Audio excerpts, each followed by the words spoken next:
Good morning, good morning, good morning, good morning, good morning, good morning.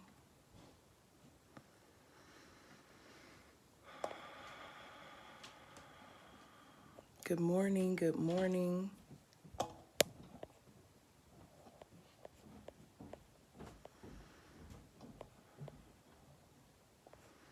Good morning, good morning, good morning, good morning, good morning.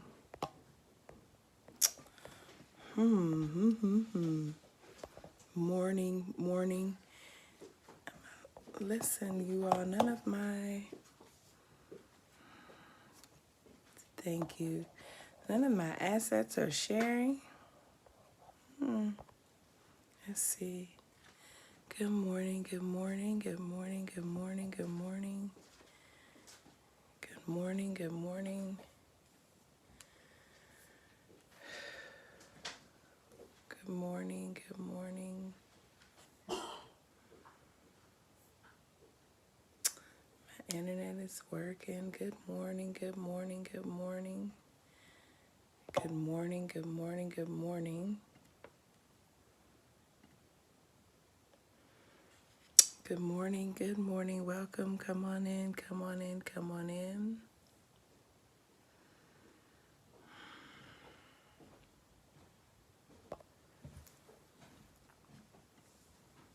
Good morning, good morning, good morning.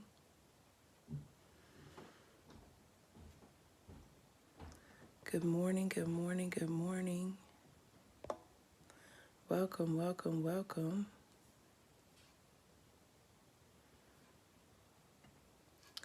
Welcome, welcome, welcome. Good morning to everyone.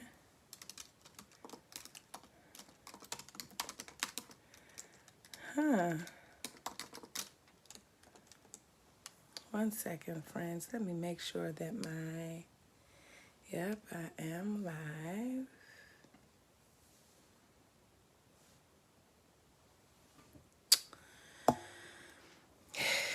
I don't know, you all. I've been having a time. Good morning. Welcome to those of you missing. Interesting. All right, friends. Welcome, welcome, welcome. I'm going to have to go back and put my assets back into the production platform that I use. Interesting. Interestingly, they are not here. Thank you. Good morning, Natasha. Yes, please subscribe to our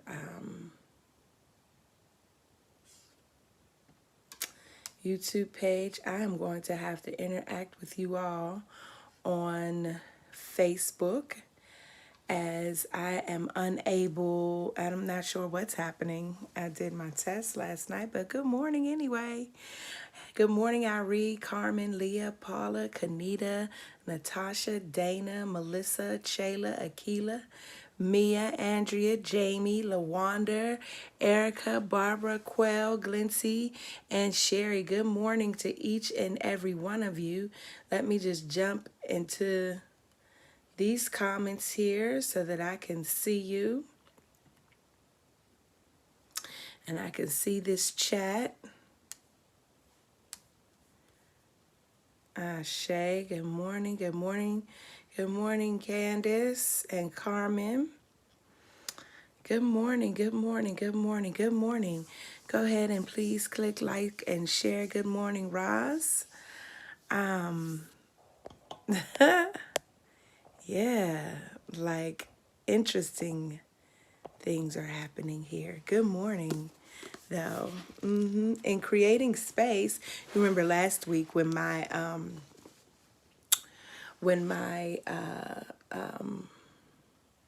phone crashed, it said because I was out of space.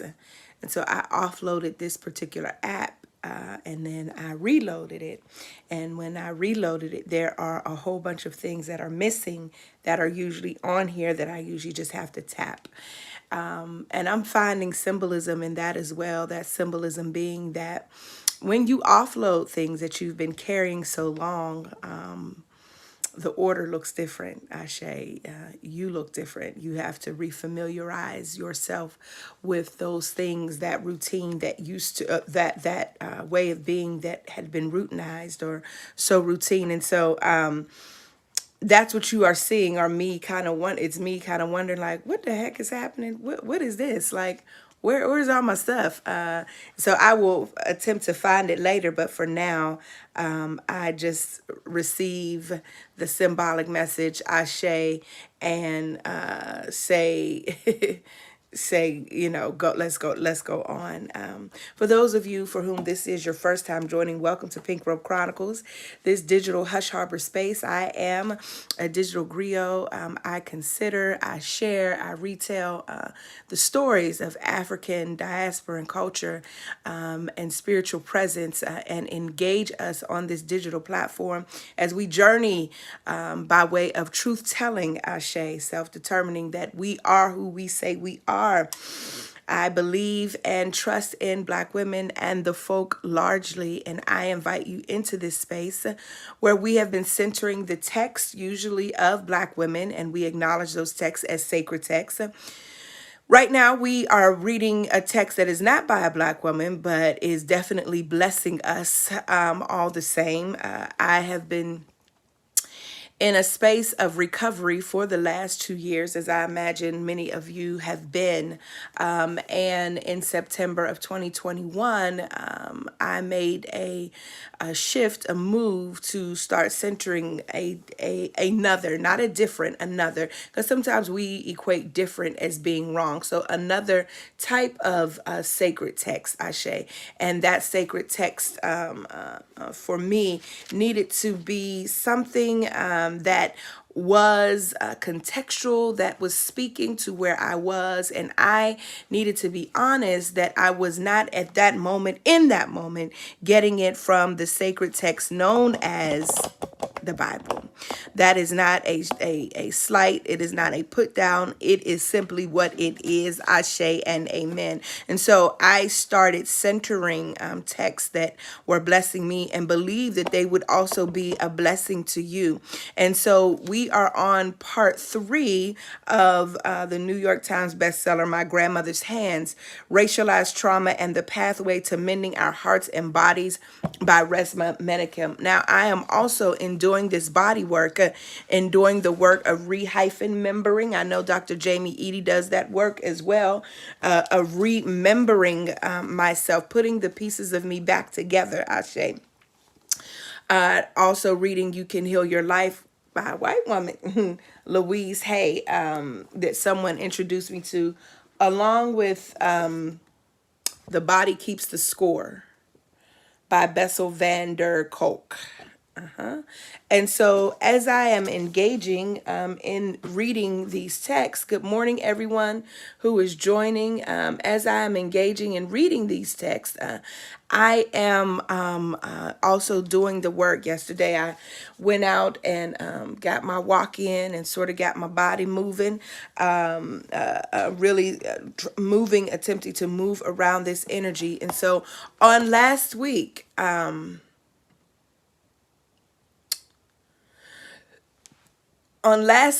we had started on a chapter about how trauma is moved from generation to generation through our bodies. My goodness, my goodness.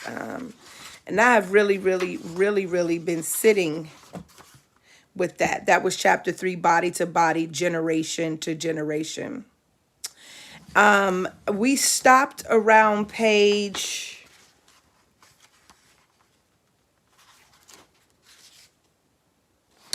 49. And I want to encourage you, those of you who have the book, to go to page 53, where there is a body and breath practice, right? So if you are moving along with us in this text and you want to actually do some of the body work Correct. Thank you. The grandmother of Resma Menakem was a black woman. So you right, you right. And so I want to invite you to go to do that work in your own time where you have the ability to sit. And then Dr. Edie, of course, as you know, on the back of that chapter also they have the remembering exercises. And so I'm just going to read a few of these as a recap of that chapter so that we can move on. This is a recap. Good morning, Devon. This is a recap for those of you who were not with us last week, but you are just joining us. For your benefit, right? That's the teacher in me. I just want to recap so that we can be on the same page. Some of the things that you should know is that trauma can spread from one body to another like a contagious disease, through families and from generation to generation. So we learned that trauma becomes a part of your DNA. It becomes as you are being carried by the body. If the body has trauma in it, that trauma, those trauma markers have come up in the DNA, and that area of study is called epigenetics.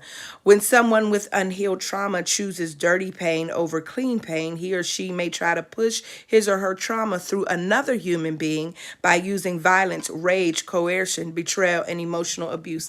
Okay, I'm gonna hey, my goodness, this just came to me, and I'm going to go ahead and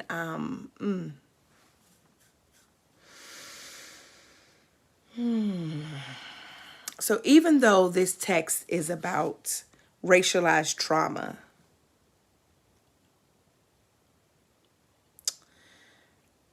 I want to suggest that all of what we are experiencing is racialized trauma. So I'm going to read this again. When someone with unhealed trauma chooses dirty pain, that's the dirty pain is the pain that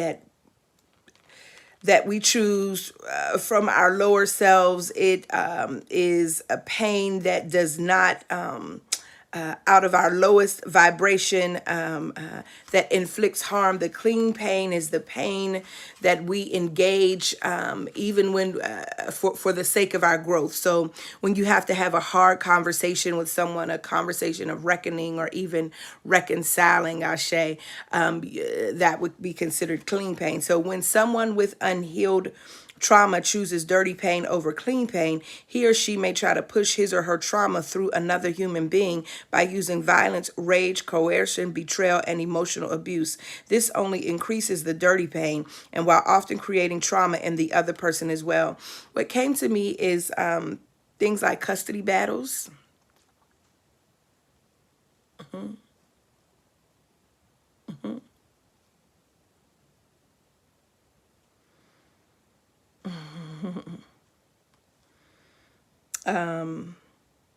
The trauma that is created as a result of a breakup. This is not what this book is about, but these are the examples that are coming to me. The trauma that is created as a result of a breakup, the trauma that is left unprocessed in the body, or yes, as someone is saying, as unacknowledged and unmetabolized pain. And as a result, one attempts to inflict pain. One parent attempts to inflict pain on the other parent by moving it by way of dirty pain. That trauma gets passed off to the child, Ashe. Then that child has trauma in their body, and it is an act, a form of violence.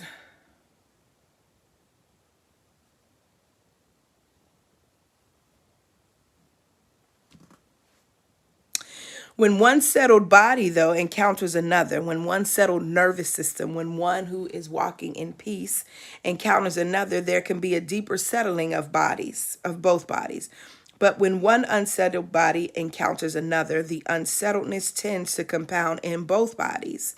In families and large groups, this effect can multiply multiply exponentially. So those are just a few of the a recap that happens at the end of that chapter. And so I invite you to go back and to read. I want to move on now to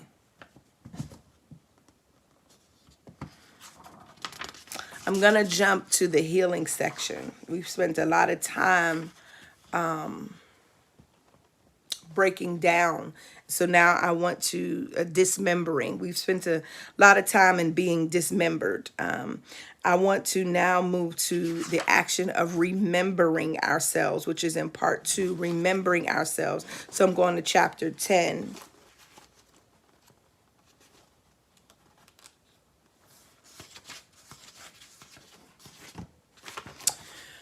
(137) about your soul nerve. The epigraph at the top says, take responsibility for yourself because no one's going to take responsibility for you. And that's attributed to Tyra Banks. My grandmother was a strong and loving woman, but her body was frequently nervous. She often had a sense that something terrible was about to happen.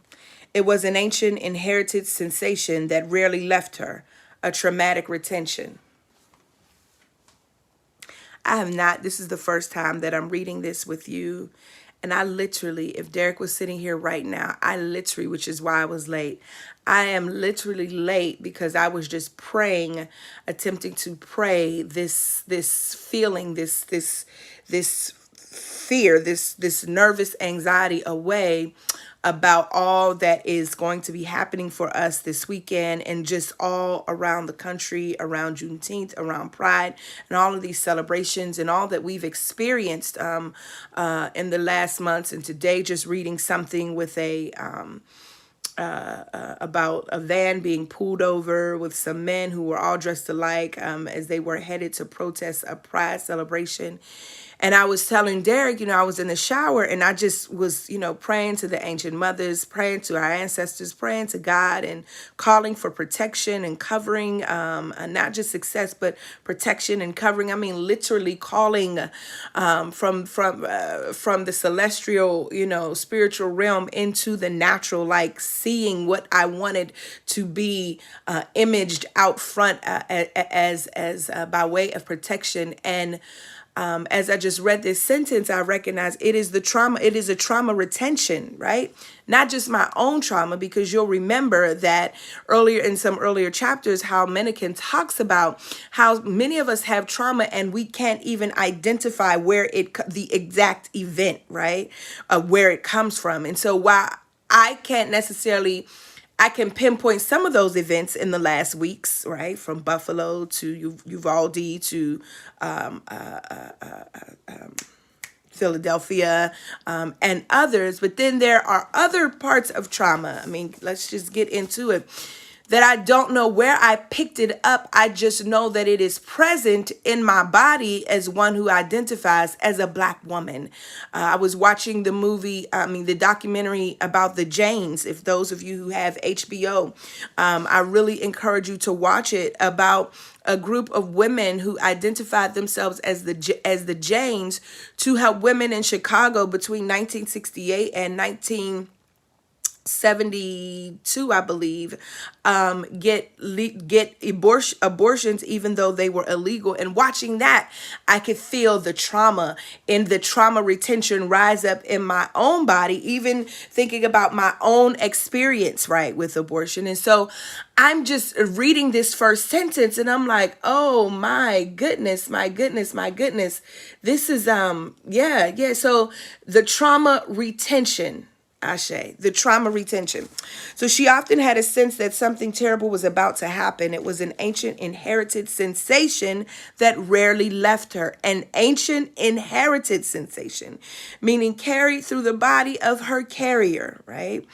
And if we can trace this back to oppression, if this could be traced back to trauma, oppression as a result of the transatlantic slave trade, right? Carrying this type of trauma retention, she would soothe that sense of impending disaster in a variety of ways. When she was in the kitchen, she would hum. Oh my God, Lord, if I don't do this. She would hum. Not a steady tone, but entire melodies. Her humming was never soft and intimate, but loud and firm, as if she were humming for an audience. As a small child, I knew the song she was humming. Sometimes I would hum along with her, and my body would experience safety and settledness. She also frequently comforted herself by rocking both forward and backward and from side to side. I would watch her rock. It never looked nervous or neurotic. Instead, it felt like a sacred ritual imbued with meaning and purpose. Sometimes she would hum as she rocked. She had a well-used rocking chair, but she could also rock comfortably on any sofa, chair, or bed, or standing up. Once, when we were visiting a sick relative in the hospital, I watched her rock on an uncomfortable chair beneath a heart monitor. Sometimes she let us grandkids sit on her lap as she rocked. And when I close my eyes, I can still feel my body settling into her soft, thick arm, holding me steady and safe across my chest, and the wave-like motion of being rocked, of becoming part of a flow. So how our body responds to the trauma, sometimes consciously, but most times subconsciously. The humming, the rocking, I'm a rocker. I'm a hummer. And so the ways in which our bodies, oh my goodness, whoo, are mediating that trauma. As I briefly noted earlier, most human behavior involves a part of the body that many people don't know about, the soul nerve. The soul nerve is the unifying organ of the entire nervous system. Health and mental health professionals call it the vagus nerve or wandering nerve, but I call it the soul nerve, a much stickier and more descriptive term. The soul nerve is not a nerve in the way we typically think of one. It is highly complex and extraordinarily sensitive organ that communicates through vibes and sensations. This communication occurs not only between different parts of the body, but also from one person to another. Your soul nerve reaches into most of your body, including your throat, come on, throat chakra, lungs, come on, heart, stomach, liver, spleen, pancreas, kidney, and gut, both your large and small intestine. It is the largest organ in your body's automatic nervous system, which regulates all of your body's basic functions. The largest part of your soul nerve goes through your gut. My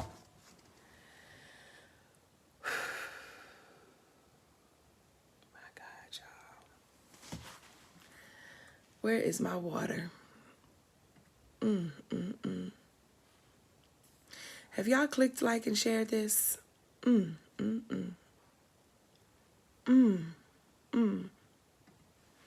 just, hold on, y'all. Somebody tell the people why we drink the water.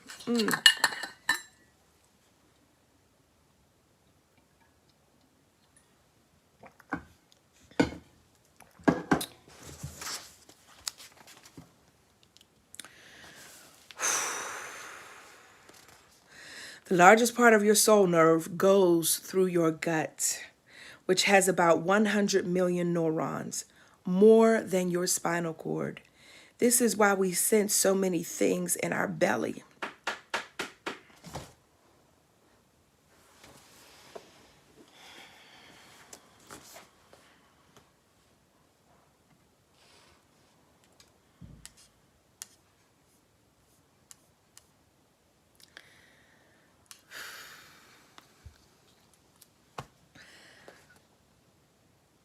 And why some biologists call the gut our second brain. I just want to jump a little bit. I don't know what's going to be in the rest of these pages, but let me just say, And this is why gut health is so important. Come on, probiotics. Many of us have our gut health, our body ecology is off. Not just emotionally, but physically. Our gut health. And our gut health affects every other part of our body. Jesus. This is why we send so many things in our belly, and why some biologists call the gut our second brain. The second brain is where our body senses flow, coherence, and the rightness or wrongness of things.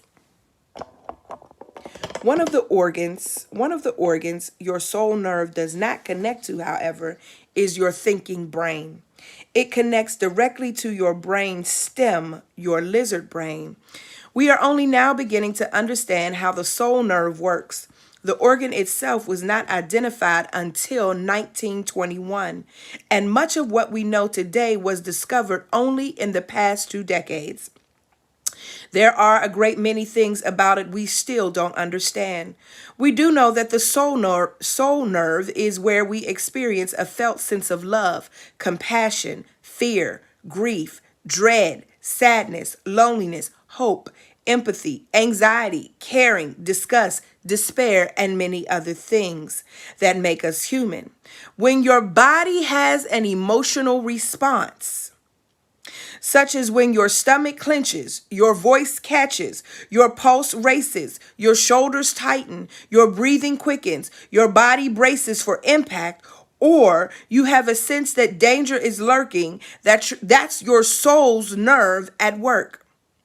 When you feel your heart opening or closing down, when you feel anxious in the pit of your stomach, when you sense that something wonderful or terrible is about to happen, when something feels right or wrong in your gut, when your heart sinks, when your spirit soars, or when your stomach turns in nausea, all of these involve the soul nerve. When your body feels relaxed, open, settled, and in sync with other bodies, that's your soul nerve functioning. When it feels energized, vibrant, and full of life, that's also your soul nerve. When it feels tight, constricted, and self-protected, that's your soul nerve too. And whenever you have a fight, flee, or freeze response, that involves your soul nerve as well. In fact, one of the main purposes of your soul nerve is to receive fight, flee, or free messages from your lizard brain and spread them to the rest of your body. Another purpose is precisely the opposite, to receive and spread the message of, it's okay, you're safe, right now, you can relax. Your soul nerve is vital to your health and well-being. It regulates your breathing and your heart rate and blood pressure. It helps prevent inflammation, and it can reduce pain, improve your mood, and help you manage fear. We also know that your soul nerve is intimately involved with how your body interacts with other bodies and with how your body makes memories.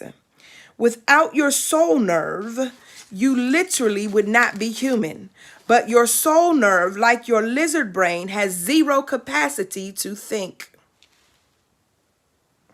Your soul nerve tells most of the muscles in your body when to constrict and when to release, when to move and when to relax and settle. Much of this is outside of your deliberate conscious control. However, as you will discover with some attention and patience, you can learn to work with your soul nerve. With practice, you can begin to consciously and deliberately relax your muscles, settle your body, and soothe yourself during difficult or high-stress situations. This will help you avoid reflexively sliding into a fight, flee, or freeze response in situations where a response as such is necessary. Whew. So then on the following pages, he provides for us some soul nerve training, which are foundational practices in noticing your body, helping it settle, and working with your soul nerve. They require no special skills or equipment, and they can be done almost anywhere. And he's asking us to please don't just read through the practices, actually do some of them day by day, even if only for a minute or two at a time. To your thinking mind, these activities may seem simple, even primitive, but to your body, soul, nerve, and oh my goodness, hold on, I'm making a connection. You know what this makes me think of? For those of you who speak in tongues,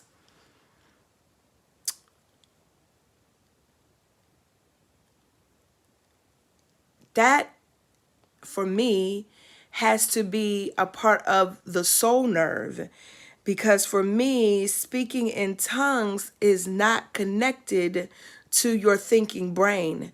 You have to disconnect from your thinking brain, because you come on Pentecost, because your thinking brain will tell you that this is gibberish or it doesn't make sense. Now, just hear me out. So, because I'm not trying to separate folks out or suggest that anybody is holier than anybody else if you do or you don't speak in tongues. I do speak in tongues. It is a practice for me. Come on and make this clear. It is another form of embodied practice that helps me to settle my body. Jesus. Yay! My goodness, come through here today.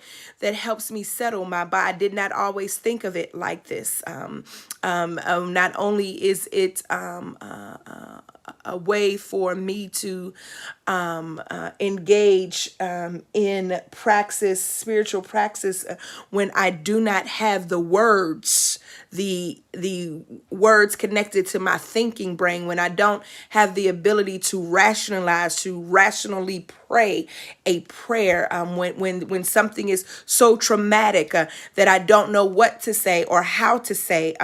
I know I go to that. It's similar for me for those who chant the Nam Yoho Renge Kyo, and I chant that as well, with a centered focus. I'm wondering, to make this connection. I see an article coming to make this connection with the soul nerve and this practice. And here's why: as much as people have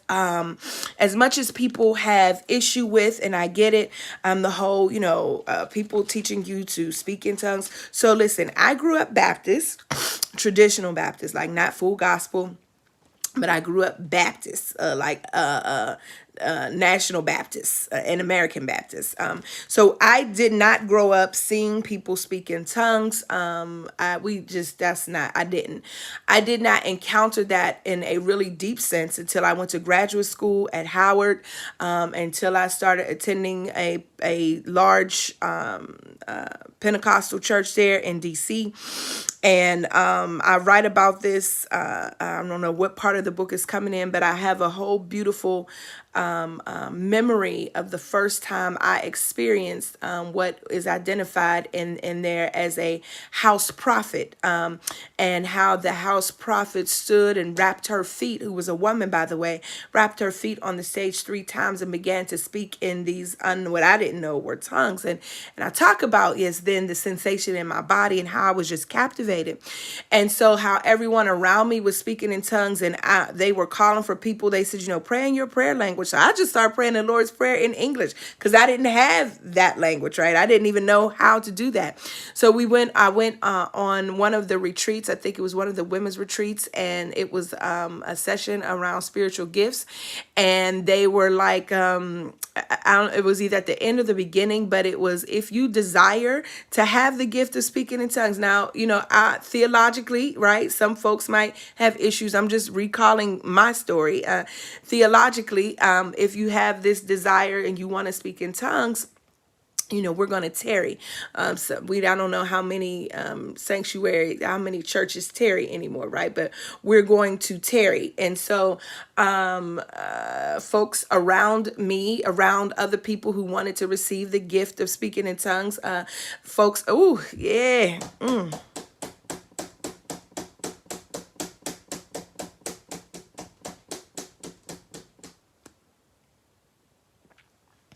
Folks around me, the memory of it is just, folks around me just sort of stood with their hands up. And my college friend, Dorothy Abufor, wherever you are in the world, Dorothy, I send you blessings. We went to the same church, and she was from DC, so this was her home church. And so she was at the retreat, and she came over to me, and she started my hands were up, and she put her hands on my hands, and she just started speaking in tongues. And I was just looking, eyes open, like, girl, what do you think is gonna happen? And I'm saying to myself, what is gonna happen? And she said to me, Melva, she calls me Shay. She said, Shay, you're gonna have to let your brain, like, almost, if you can, just stop thinking about how it sounds and let yourself fall into, just fall right into. She said, because I know you hear it. I know you hear it. And she was right. I could hear. I was hearing these sounds, but they sounded crazy to me. They sounded dumb, and I wouldn't let it go any further than me hearing it, right? And then she started to say it in my ear. She started to, like, say it in my ear, and I could hear my own sound, like, Lord Jesus. Woo!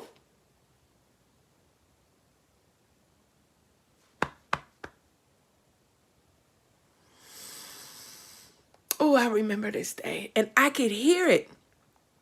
And it was one little syllable. Of course, I don't remember what that syllable was, but it was one little syllable. And it took me, y'all, about 90 minutes just to have enough courage to let that syllable come out of my mouth. And that woman tarried with me. She tarried with me. And then the other women started tarrying with me. And then they started touching my body in a consensual way. And as they began to press, moving around that energy, I finally opened my mouth with that one syllable. And they said, that's it, that's it. They were jumping around, that's it, that's it. And they said, now just keep saying that over and over, just keep saying it. And they said, and then the more you say it and the more you get out of your brain, out of your head, you will hear other syllables. You will hear other syllables.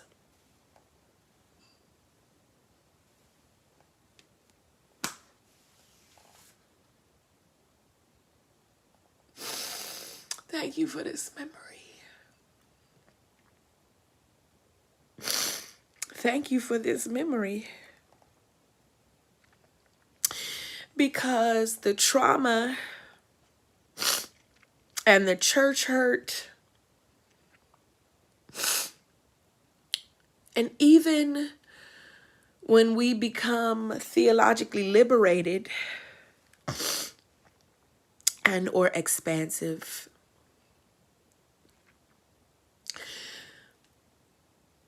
these memories, I think, for protection, get put somewhere else in our bodies. Even though we may practice, the memory of how it begins, because it's connected, right? So how even that story is so beautiful. I also experienced trauma in that space, not in that particular moment, but in that particular religious body, in that church.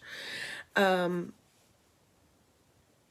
one of the reasons that I never really say the name, although it's not hard to figure out, is because even though while I have some deep problems, deep conflict with some happenings that happen there, I have a deep gratitude, a love, and appreciation for some of the spiritual gifts, for some of the ways that I was awakened to my body. And that is it. That is it.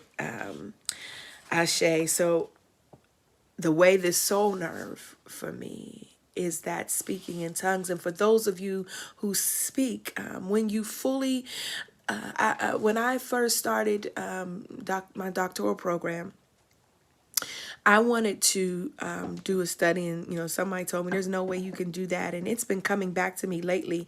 Like, there has to be a way. I wanted to study the tongue speaking practices of Black women in the South,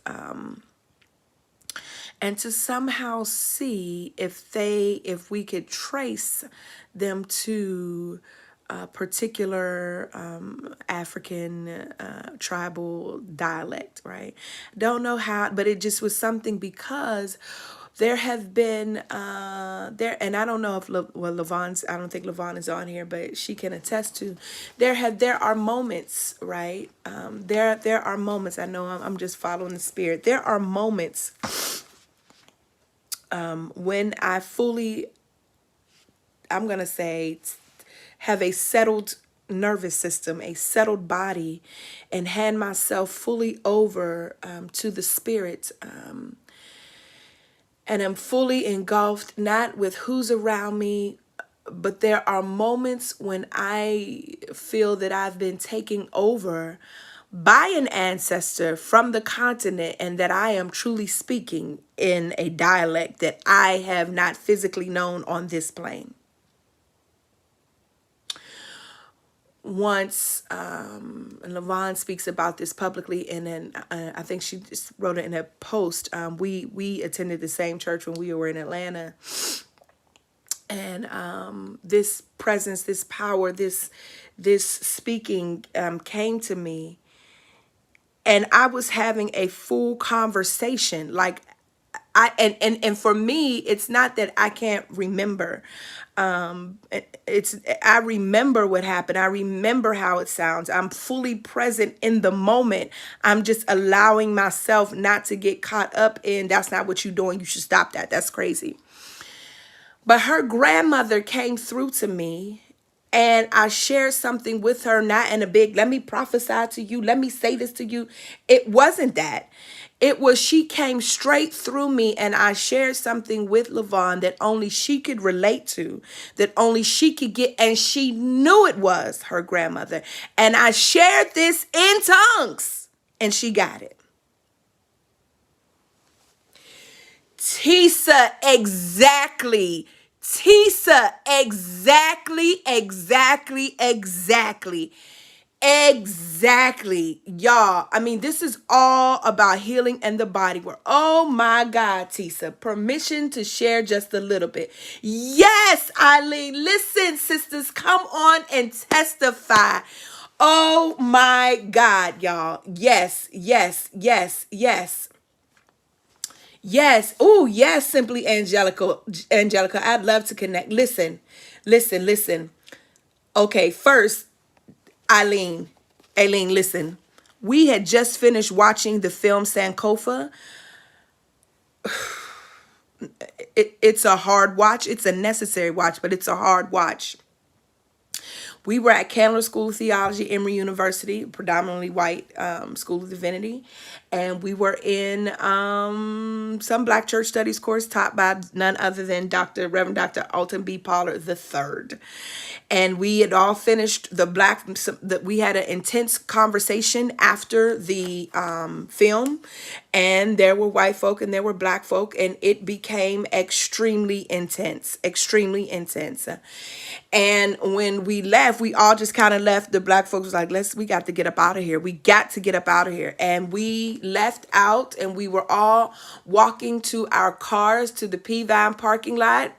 And when we were walking down these very long set of steps, we were walking in silence because it was just too much for us to even try to articulate. And the micro and macro aggressions that we experienced by our colleagues, but classmates, I should say, in the class were overwhelming. When we got to one landing, Sister Reverend Dr. Eileen Maddox here let out this ancestral scream. I mean, it was so piercing that each of us stopped in our tracks. We were on different parts of the steps, like somewhere at the bottom of the steps, somewhere in the middle, somewhere before her, somewhere were on the landing with her.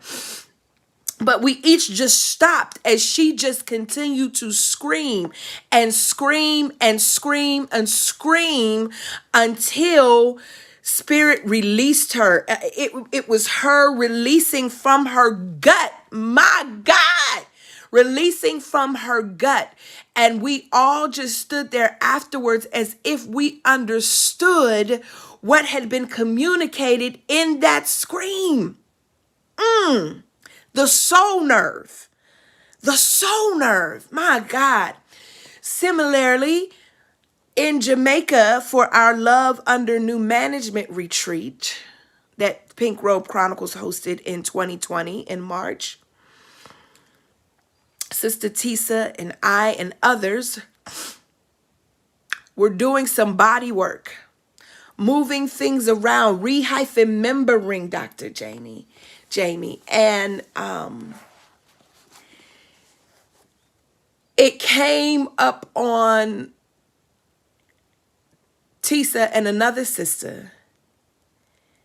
And I just started moving around, moving my hands around on their gut. Jesus. Around on their gut.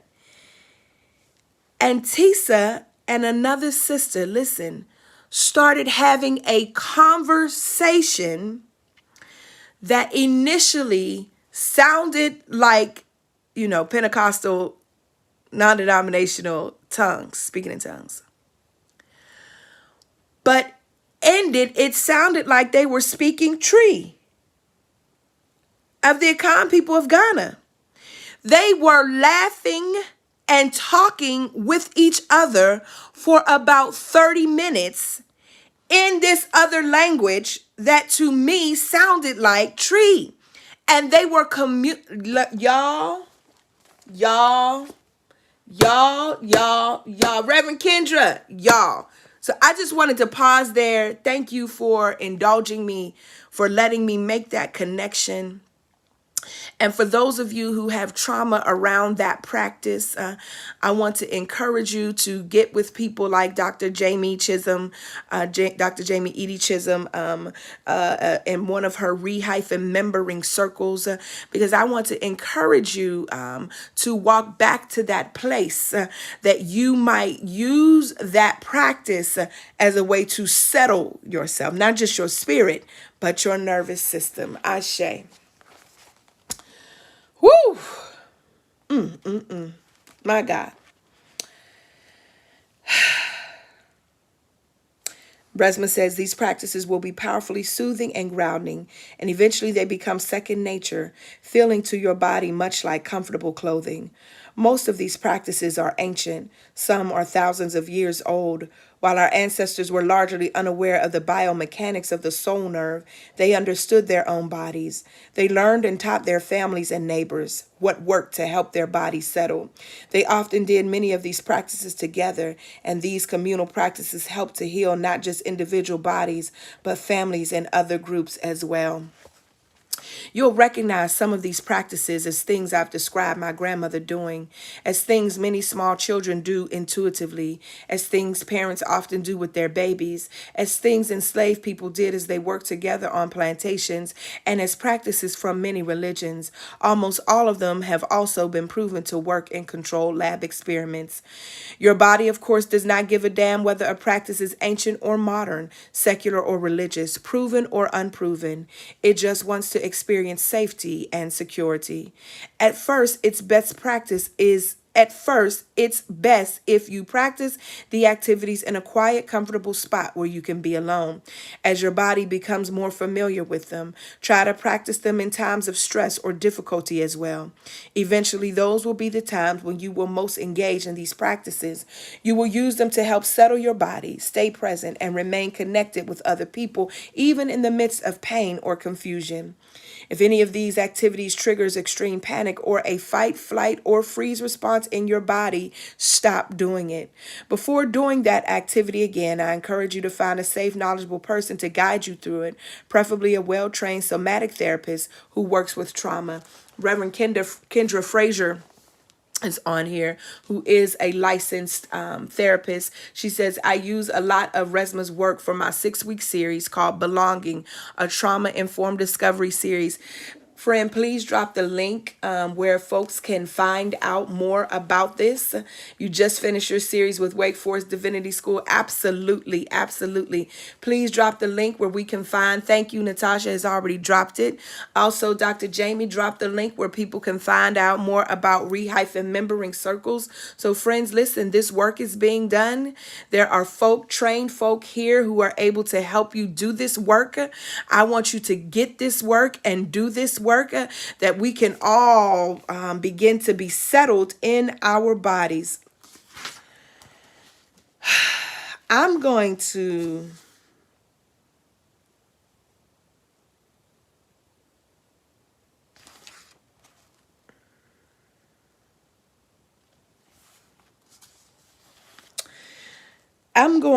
go ahead and put up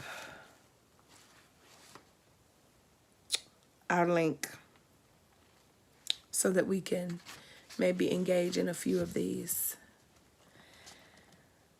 Let me finish his section though. The soul nerve is not just where we experience our emotions. It's also where we feel a sense of belonging. This is why we can think of it as both a bodily organ and a communal one. More than almost anything else, each of us yearns to belong. Within each human body is this deep, raw, aching desire. Here is what makes white body supremacy so pervasive and so intractable. Beneath all the exclusion and constriction and trauma, white body supremacy offers the white body a sense of belonging.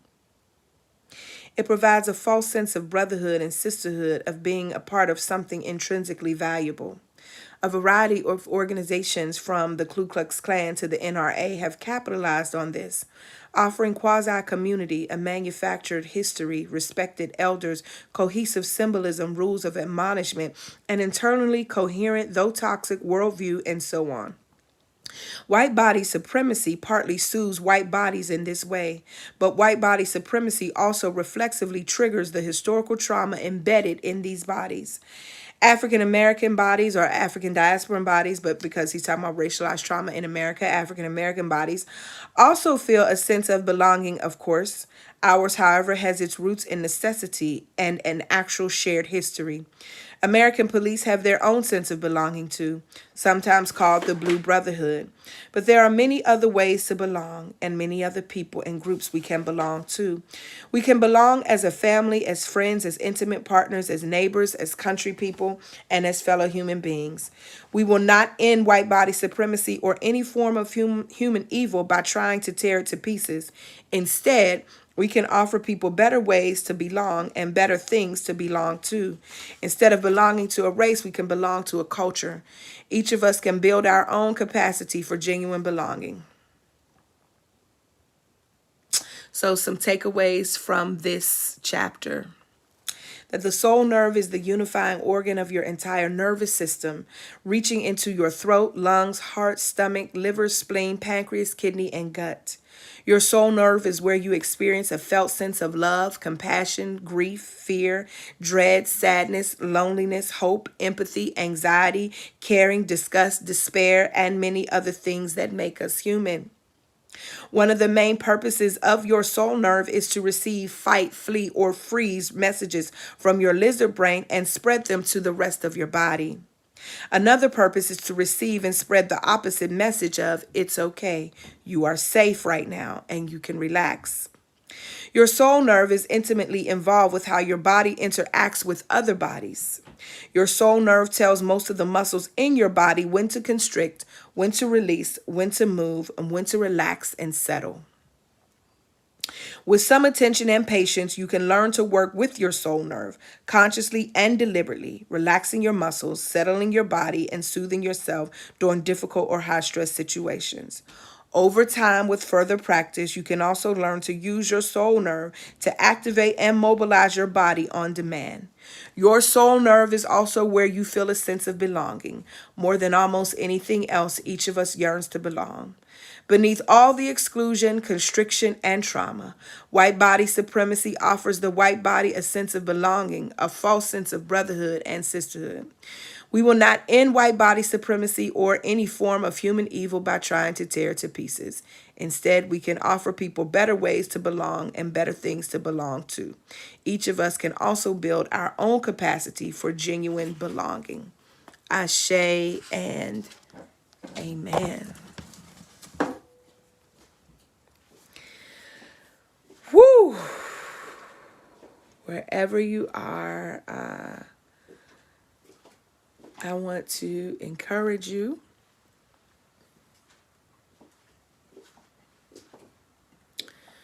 to take a breath, drink some water.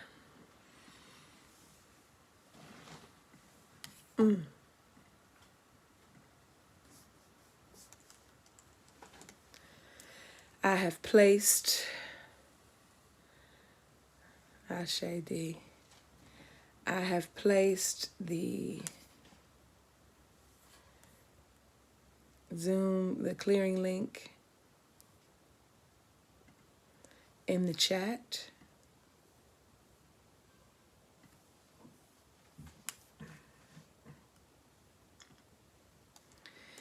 I've also placed it on YouTube. My goodness.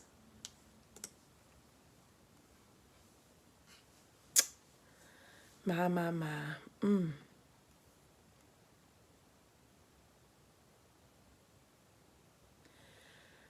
I just placed it in YouTube, and there are comments on YouTube, Natasha. I'm seeing the comments. I see the comments on there. I just placed it in there. Placing it here again.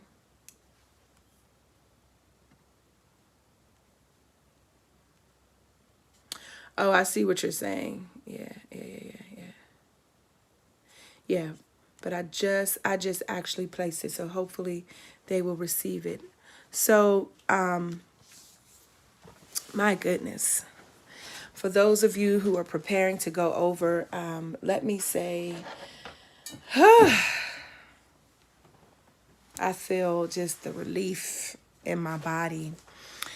Let me remind you and request of you your prayers, your purchase of tickets, your donations for the One Love Festival, which is this Friday and Saturday. This is, as Resma says, my spouse and I, this is how we are building our own capacity for genuine belonging by creating what we need and what we want. So I'm inviting each of you, thank you to each of you that have already purchased a ticket, that you've donated a ticket to someone, or you've donated funds to us. You can donate funds for those of you who desire to do so. You can donate funds using our PayPal at Pink Robe Chronicles. You can, I don't have all my stuff just left here. You can also use Venmo, which I'm just going to type here on YouTube, and then I'm going to come back and type it here.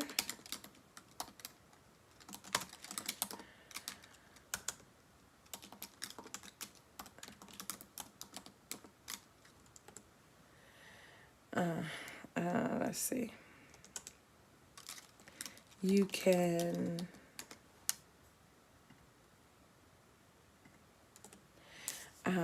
it keeps typing my name. You know what it is. It's Venmo Melva Sampson.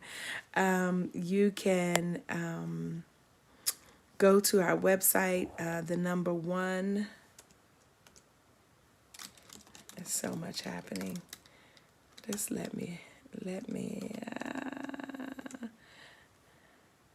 It's Venmo is Melva-Sampson, and for whatever reason my asset is not on here this morning. For those of you who use Zelle,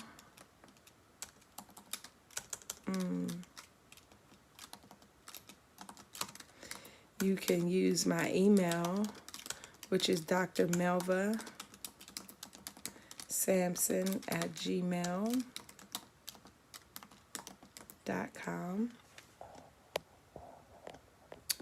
We are excited to welcome Pink Robe Chronicles' own Dr. Chelsey Green and the Green Project, Brother Masiki Scales and the Common Ground Collective, Sister Tara Lord, Brother Kevin Ross, who just got off tour with Mary J. Blige, fresh from the Aruba Jazz Festival. And we are just super excited, and we need your support. So go to the website, the digit one, number one, Love Festival, one form, onelovefestival.com. Get your tickets. If you want to purchase a ticket, you can purchase it, and you can leave it at will call, and just let me know that you've left it at will call, and I'll go pick them up to distribute to someone who wants to go but does not have the finances to go. I'm going to tell you, tickets are $75. I make no qualms about that because there are each night 3 beautiful acts that are coming to center and to celebrate African diaspora and culture. And I just know that we place our money where we want to place our money. Ashe. And that's what I'll say on that. And so I want to thank you in advance for those of you who have supported. Hey, Dr. J. Exodus. Yes, we will have Brother Elias Stewart, who's coming with us, who will open us up with a artist talk conversation. He's a young person, who's intergenerational, a young person who does his art in Nashville, North Carolina. He'll be in conversation with Brother Daryl Shaw, who is the co-founder of Royalty Marketing and Hustle Winston-Salem. We will be opened by L.B. the Poet and Ellie B. the Poet. Soul Tree, the musical sounds of Soul Tree, Untitled, and Kevin Ross is the headliner on Friday night. On Saturday from 10 a.m. to 3 p.m. at the Enterprise Center here in Winston-Salem, we will have what we call our artistic soul conversations from 10 to 3. These are free to the public. So from 5:30 to 7:30 on Friday, the 17th, is free and open to the public at the Stevens Center here in Winston-Salem. From 10 to 3 is free and open to the public at the Enterprise Center, opening up our conversation with Attorney Maoli Davis and Reverend John Mendez as we talk from the subject We Need You around a Black Man's Lab. Next, that conversation with Jana Johnson Davis and Candace Bimbo on Red Lip Theology, followed by a conversation with Stephen Lewis and Kimberly Daniel and myself around innovation, making a way out of no way. And the 8 o'clock main event begins with Tara Lord, a hip-hop artist out of Toronto, Canada, then Chelsey Green, and then Masiki Scales at the Ramcat. Won't you please join us, join our efforts? My husband, I just want to shout him out and say this. My husband, on his own, I did not put up one poster, not one, copy printed and posted 572 posters and has posted them around the city of Winston-Salem. 572. He is his own advance team by himself. I just want to say it, one person, 572 posters around the city of Winston-Salem, North Carolina. We heard ourselves on the radio twice yesterday. We've purchased ads. We've been on the radio. We were featured in both the Winston-Salem Chronicle and the Winston-Salem Journal newspaper. On Thursday, we were in the Winston-Salem Journal. You've seen these Facebook ads. Thanks and shout out to some of our sponsors, the Winston-Salem Arts Council, who serves as our fiscal agent, the Winston-Salem, thank you. He's giving me a poster to give you all. Yes. The Winston-Salem, the City of Winston-Salem, the University of North Carolina School of the Arts, Piedmont Business Capital, Winston-Salem Urban League. Shout out to Red Bull, who is one of our founding sponsors, Pink Robe Chronicles, Claire and Randall Tuttle, Millicent B. Ford, the Enterprise Conference and Event Center. So we have received some funding, not as much funding as other entities. And so most of this has come out of our pocket. Like right now we are, working on getting some funds so that we can finalize some things. And so you are able to be a blessing to us, right? And I'm calling on reciprocity, Mel Chris, giving back what has been given, not as a form of, I gave this to you, now you got to give it back. No, but as a form of, this is how the flow of community. Thank you, Natasha. Digi Deacon has pulled it up that this is what is required. We have raised, I've watched us raise, I've watched this community, even after we've gone off of PRC and gotten into the clearing, I've watched us raise $5,000 in the sum of 90 minutes. I've watched us do it for someone who needed to pay their school bills so that they could finish and graduate. I've watched us raise $2,000 in 20 minutes for a sister who needed to pay her children's tuition because they had special needs. I've watched us give an offering because someone needed a water heater in the winter months. I have watched us do a give for book scholarships, $500 so that we can give 3 $500 book scholarships to young women attending HBCUs. I've watched us do this. And I know that we can, and I'm telling you, I need it. Now I'm advocating for myself and for my spouse and for the work that we're doing. I'm asking you to help us. I'm asking you to help us, right? We need you.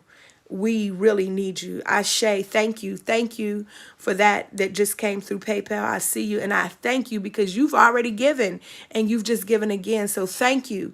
Thank you. Thank you. Thank you. This is Pink Robe Chronicles, y'all. This is us. Meaning this is your spiritual gathering that is producing this. You see us right here? Pink Robe Chronicles. This is us. This is us. So while we're not having a preaching conference, we're not having a revival. Well, this is our revival, Ashe.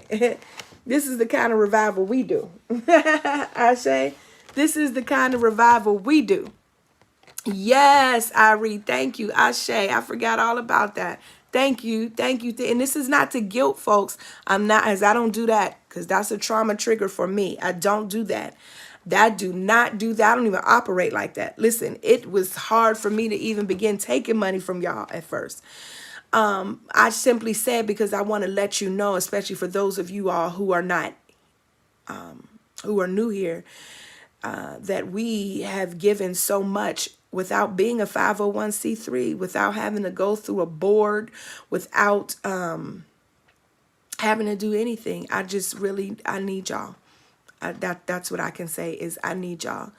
We're bringing a nationally, Billboard-charted, Grammy-nominated artists and international performers. Derek and I, Melva and Dee, Pink Robe Chronicles.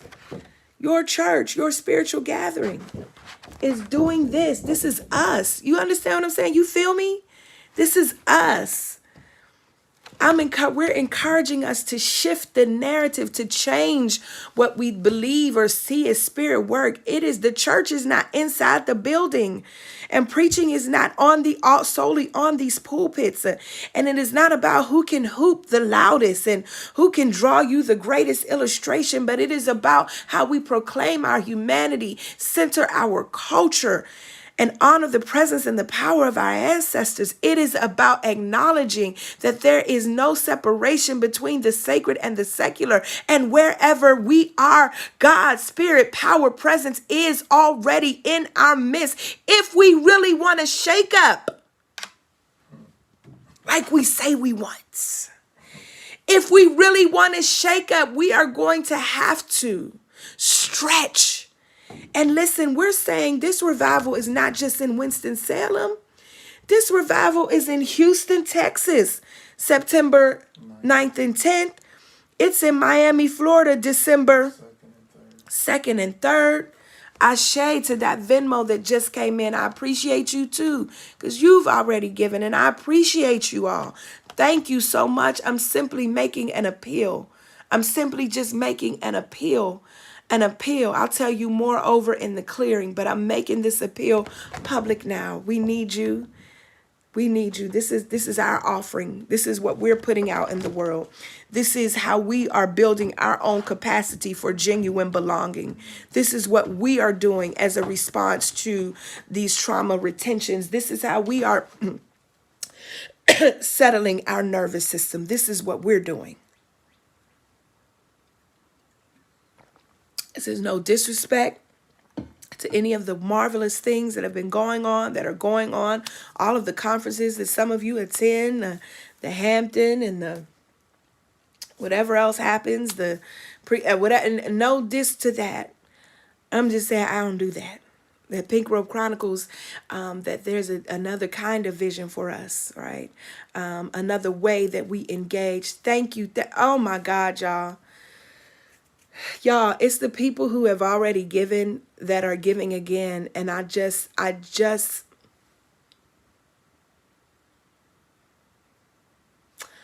Madasi Pa, thank you. Asante Sana, thank you for sowing seeds on good ground. Thank you. Thank you so much. So again, I'm putting in the chat. I love y'all.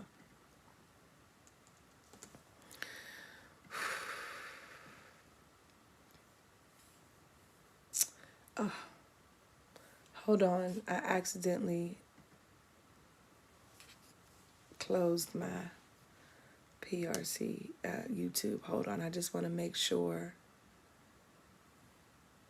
that they have what they need over there.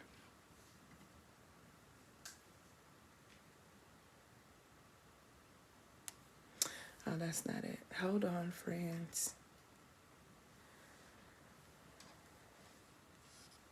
So any other platform for giving other than Venmo? Yes.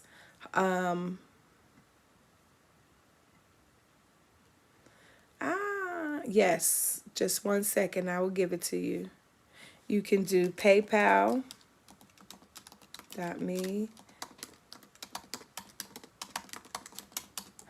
Okay. You can also do Zelle.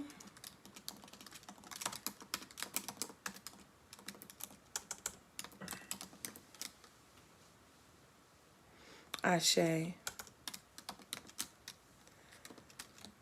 Gmail. Okay, that's for my my folks over on YouTube who are asking for other platforms. I just gave you 2 other ways, and I have also posted the link. So I'm headed on over to the clearing now.